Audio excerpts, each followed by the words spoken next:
Hello everyone, আসসালামু আলাইকুম। আজ আমরা এইচএসসি ফার্স্ট পেপারের প্রথম যে ইউনিট 1 এবং লেসন 1-এর সেদিনে আমরা অবশ্যই প্রথম অংশ করেছিলাম। আজকে আমরা দ্বিতীয় অংশ দেখব। চলুন আলোচনা চলে যাওয়া যাক। দ্য রয়্যাল স্কলার্স রিসিপ্ট, রাজকীয় পণ্ডিতগণ গ্রহণ করেছিলেন। Handsome fish and happily went home, আকর্ষণীয় ফি এবং খুশি মনে বাড়ি চলে গিয়েছিলেন। এ গোল্ডস্মিথ সেট টু ওয়ার্ক, একজন স্বর্ণকার কাজ করতে বসেছিল। অন এ গিল্ডেড কেস, একটি সোনালী খাঁচায়। ইট টার্নড আউট, এটা পরিণত হয়েছিল। To be of such executive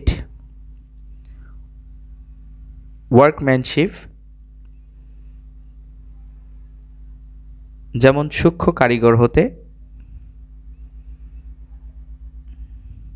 that যা people from far and near, দূর এবং কাছের মানুষ।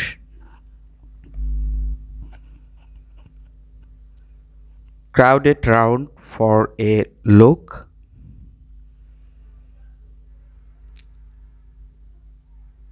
এক নজরের জন্য ভিড় করেছিল। সাম সেইড, কেউ কেউ বললেন।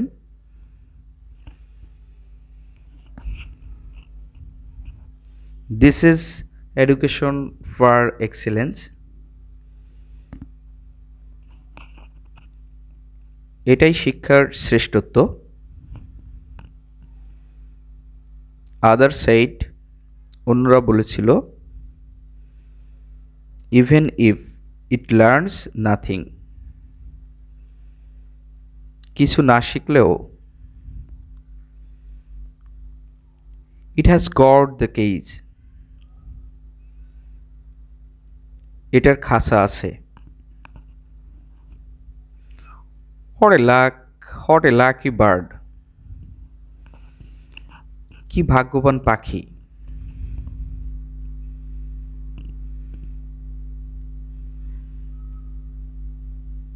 The Goldsmith was delighted to get, স্বর্ণকার পেয়ে খুশি হলেন। এ ব্যাগ ফুল অফ মানি, এক থলে টাকা। অ্যাজ রেওয়ার্ড, পুরস্কার হিসেবে। And went home at once, এবং সাথে সাথে বাসায় চলে গেল। A teacher came to give lessons, একজন শিক্ষক এসেছিলেন শিক্ষা দিতে। টু দ্য বার্ড, পাখিটিকে। He took a pinch of snap and declared, তিনি এক চিমটি ধোঁয়াবিহীন তামাক নিয়ে ঘোষণা করলেন। This is not a matter of just a few taxes,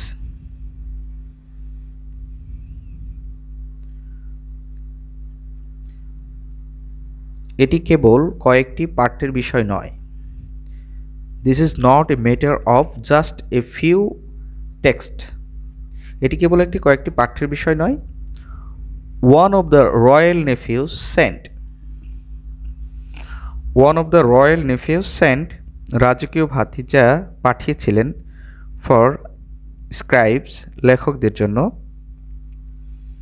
they made multiple copies, তারা একাধিক কপি তৈরি করেছিল। অফ ভ্যারিয়াস টেক্সট, বিভিন্ন গ্রন্থের। আনটিল দেয়ার ওয়াজ এ ভেরিটেবল মাউন্টেইন, যতক্ষণ না একটি সত্য পর্বত ছিল। ব্রাভো, চমৎকার। এক্সক্লাইমড দোজ হু স ইট, যারা দেখেছে তারা চিৎকার করে বলল। আজ এ পর্যন্তই। আমাদের আগামী ক্লাসে প্যাসেজের অন্য অংশটুকু নিয়ে আলোচনা করব।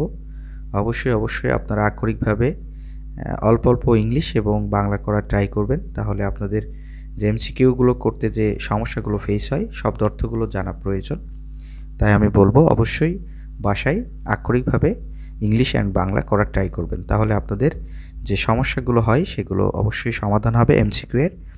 এবং পরবর্তীতে প্যাসেজের রিডিং স্কেল এবং বাংলা যে রিডিং আছে সেটা অবশ্যই গল্প আকারে পড়বেন, তাহলে আপনাদের সামারি করতে গেলে যে সমস্যাগুলো হয় সেগুলো সমাধান হবে। তো আজ এ পর্যন্তই। আগামী ক্লাসে দেখা হবে অন্য কোনো প্যাসেজ নিয়ে, বাংলা অর্থ নিয়ে দেখা হবে। সে পর্যন্ত সবাই ভালো থাকবেন, সুস্থ থাকবেন। সকলের সুস্বাস্থ্য কামনা করছি। আল্লাহ হাফেজ, সি ইউ নেক্সট।